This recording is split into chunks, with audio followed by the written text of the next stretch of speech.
Meaning of Humphrey Lyttleton. Humphrey Lyttleton.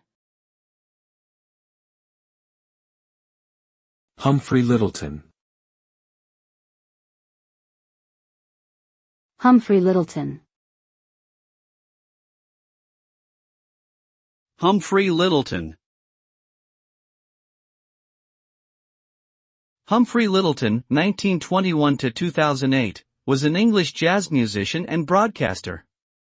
He was best known for his work as a trumpeter, bandleader, and host of the BBC radio comedy panel game I'm Sorry I Haven't a Clue.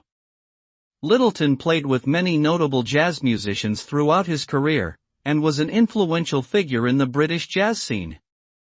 He was also a prolific author and wrote several books on jazz and British cultural history. Lyttleton's legacy continues to be celebrated through various musical events and tributes, and he remains an important figure in British jazz history.